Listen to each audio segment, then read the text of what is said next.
Ganyan mga pre ang kasalukuyang itsura ng tile grout namin sa banyo. Black powder tile grout yan. Papalitan natin itong tile grout na ito ng mas upgraded na tile grout. Ito yung Ceratec Epoxy Grout.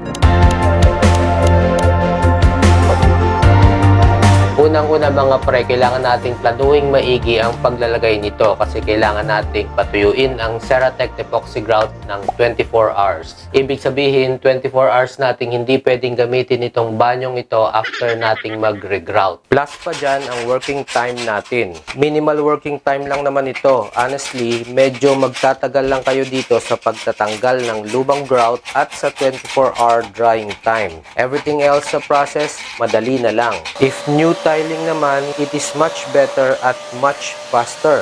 Linisin lang ang edges at spaces between tiles at yun, pwede na agad mag-umpisa. So once ready na ang floor, natanggal nyo na ang old grout, nalinis na lahat, proceed na tayo sa step 1. Step 1, maglagay tayo ng wax.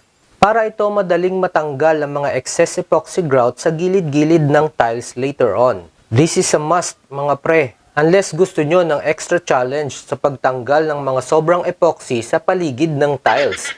Step 2. I-prepare ang Ceratec grouting equipment. 2 tubes ito lagi mga pre. Yung premix color epoxy bond at yung hardener. Ganyan talaga kapag epoxy. Kailangang i-mix itong dalawa. Pagkalagay nyo nito sa ating double barrel caulking gun, remove the cap and replace it with a special nozzle. Itong nozzle na ito ang magmimix sa epoxy natin mga pre. Kapag pinisil nyo na ang caulking gun, sabay magdi-dispense ang dalawang tubes at sabay dadaan dito sa special nozzle na may spiral sa loob kaya nagmimix na siya along the way. Wala na ang hassle ng pagmimix. Then, ikabit lang ang metal ball guide sa dulo para naman ito sa even na pag-spread ng epoxy grout between tiles. Yan mga pre, ready na tayong mag-grout.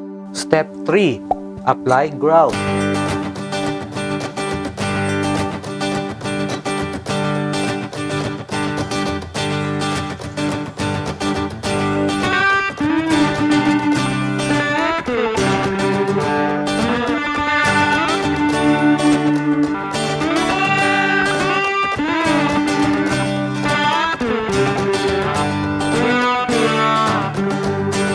Tapos na mga pre, patayuin lang natin to ng 24 hours para ma-achieve niya yung todong strength niya.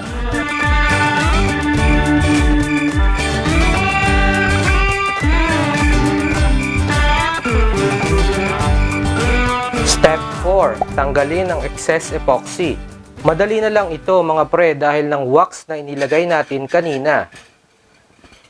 Step 5. Humigop ng kape at i-admire ang DIY work mo. Di na yan abot sa step 5 mga pre. Tapos na yan, ganun lang. Siyempre, waterproof yan. Hindi na kailangan lagyan ng grout sealer. Yun lang mga pre. Available ang Ceratec Epoxy Grout at mga accessories sa Lazada, sa Shopee, at sa TikTok shops ng Ceratec. Salamat sa panonood.